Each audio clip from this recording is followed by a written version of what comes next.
Assalomu alaykum hurmatli ishtirokchilar. Bugungi mavzu parallel hisoblashga kirish, parallelizm tushunchasi va uning ahamiyati. Parallelizm tushunchasi zamonaviy hisoblash tizimlarining asosiy konseptual tamoyillaridan biri bo'lib, ko'p yadroli protsessorlar yoki bir nechta kompyuter tugunlaridan foydalanib murakkab hisoblash jarayonlarini tezlashtirishga xizmat qiladi. Parallel hisoblash modeli vazifalarni kichik bo'laklarga ajratib, ularni bir vaqtning o'zida bajarish orqali umumiy bajarilish vaqtini sezilarli kamaytiradi. Bu yondashuv nafaqat vaqt resursini optimallashtiradi, balki mavjud apparat quvvatidan yuqori samaradorlik bilan foydalanish imkonini yaratadi. Shu sababli parallelizm ilmiy tadqiqotlarda, katta ma'lumotlar tahlilida va yuqori samarali hisoblash tizimlarida muhim o'rin tutadi.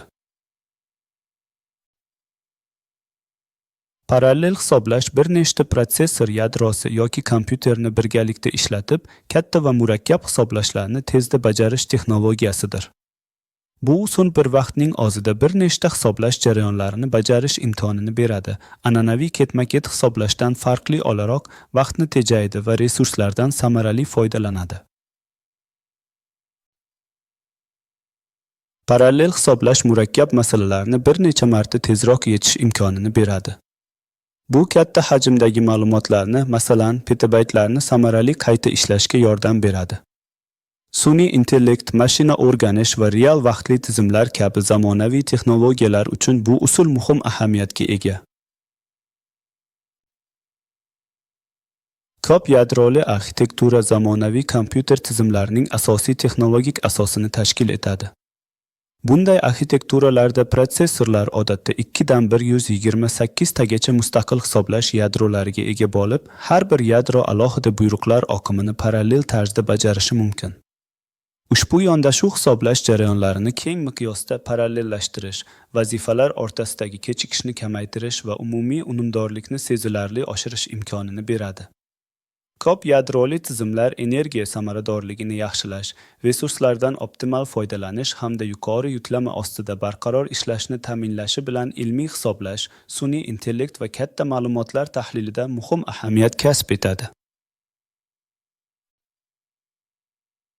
Parallel hisoblashning asosiy turlari ma'lumotlar va vazifa parallelizmini o'z ichiga oladi. Ma'lumotlar parallelizmida bir xil operatsiyalar katta hajmdagi turli ma'lumotlarga bir vaqtning o'zida qo'llaniladi. Masalan, katta rasmni qayta ishlash. Vazifa parallelizmida turli vazifalar bir vaqtning o'zida bajariladi. Har bir yadro alohida ish turi bilan shug'ullanadi. Masalan, ma'lumot yuklab olish va qayta ishlash.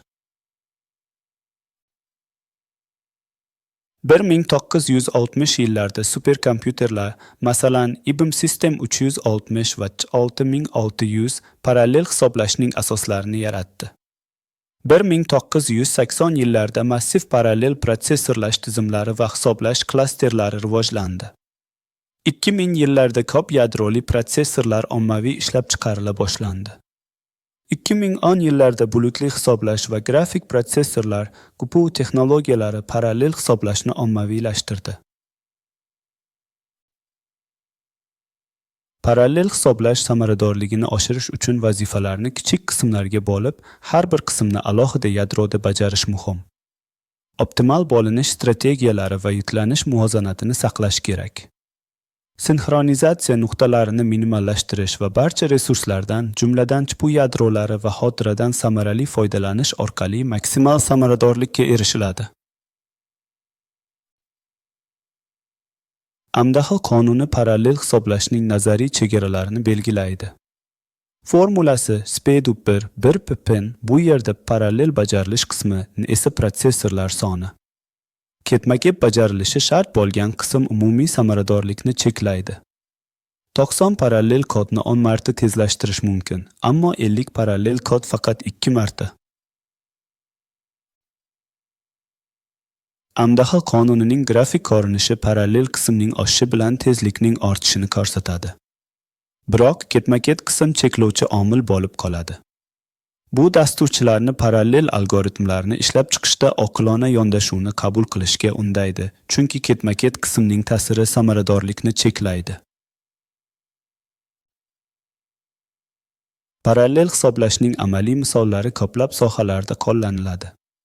Internet qidiruv tizimlari, masalan, Google millionlab qidiruv so'rovlarini bir vaqtning o'zida qayta ishlash uchun minglab serverlarni parallel ishlatadi. Iqlim modellashtirishda superkompyuterlar global iqlim o'zgarishlarini bashorat qilish uchun atmosfera, okean va yer dinamikasini parallel hisoblaydi. Sun'iy intellektda esa neyron tarmoqlarini o'qitish va katta til modellarini ishlab chiqishda grafik protsessor birligi klasterlari parallel hisoblashdan foydalanadi. Parallel hisoblashda ko'p yadroli protsessorlar, masalan, Intel Xeon va AMD EPYC, server va workstation tizimlarida ishlatiladi. Grafik protsessorlar Nvidia CUDA va AMD ROTM texnologiyalari bilan minglab kichik yadro orqali samaradorlikni oshiradi. Bulutli hisoblash xizmatlari Amazon Web Services, Azure va Google Cloud minglab protsessorlardan foydalanish imkonini beradi. Parallel hisoblashning afzalliklari orasida tezlik oshishi muhim o'rin tutadi. Hisoblash vaqti 2 dan 1000 baravargacha qisqarishi mumkin. Bu esa real vaqtli ma'lumot tahlili va tez natija olish imkonini beradi. Katta ma'lumotlar, masalan, terabayt va petabayt hajmdagi datasetlar samarali qayta ishlanadi. Bu esa ilmiy tadqiqotlar va mashina o'rganish uchun muhimdir. Parallel hisoblashda vazifalarni yadrolar o'rtasida teng taqsimlash murakkab. Noto'g'ri taqsimlash samaradorlikni pasaytiradi. Sinxronizatsiya muammolari, ya'ni yadrolar o'rtasida ma'lumot almashish qiyin. Parallel dasturlarni yozish ketma-ket dasturlarga qaraganda murakkabroq va xatolarga moyil. Maxsus dasturlash tillari va vositalar bu qiyinchiliklarni yengishga yordam beradi. Parallel hisoblashda samaradorlikni oshirish uchun algoritmlarni optimallashtirish muhim. Vazifalarni parallel bajarish uchun mos algoritmlarni tanlash va ma'lumotlar oqimini to'g'ri tashkil etish zarur. Resurslarni boshqarish, markaziy protsessor bloki, xotira va tarmoq resurslarini optimal taqsimlash orqali yuklanish muvozanatini ta'minlash va bottleneck nuqtalarini bartaraf etish mumkin. Parallel hisoblash klasterlari bir nechta kompyuterlarni birlashtirib superkompyuter yaratadi. Fixed Performance Computing klasterlari minglab protsessorlarni birlashtirib, ilmiy tadqiqotlar, iqlim modellashtirish va genomika kabi murakkab hisoblashlar uchun ishlatiladi. Eng kuchli superkompyuterlar millionlab yadroga ega bo'lib, ulkan hisoblash quvvatini ta'minlaydi.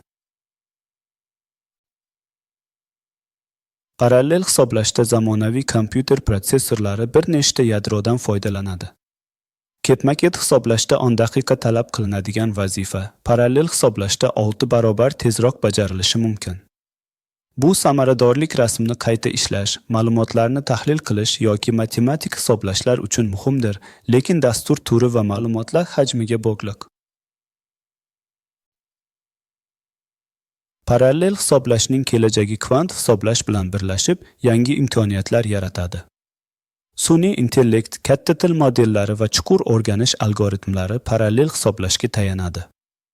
Yod qurilmalari va raqamli xizmatlardan keladigan katta ma'lumotlar oqimi real vaqt tizimlarida, masalan, avtonomli avtomobillar va tibbiy monitoringda tezkor qaror qabul qilishni talab qiladi. Parallel hisoblashni o'rganish uchun nazariy asoslar muhim. Algoritmlar, ma'lumotlar tuzilmasi va hisoblash murakkabligi nazariyasini chuqur o'rganing. OpenMP CUDA kabi parallel dasturlash tillarini bilish zarur. Amaliy loyihalarda ishtirok etish va chupda hissa qo'shish orqali tajribani oshiring. Nazariy bilim va amaliy tajribani birlashtirish muvaffaqiyat kaliti. Parallel hisoblash zamonaviy texnologiyaning yuragi bo'lib, tezlik va samaradorlikni oshirishda muhim rol o'ynaydi. Katta ma'lumotlar va murakkab hisoblashlar uchun zarur bo'lgan bu texnologiya sun'iy intellekt va IoT kabi kelajak texnologiyalarining poydevoridir. Har bir dasturchi va muhandis uchun amaliy ko'nikma sifatida o'rganilishi lozim. E'tiboringiz uchun katta rahmat. Keyingi videolarda ko'rishguncha xayr.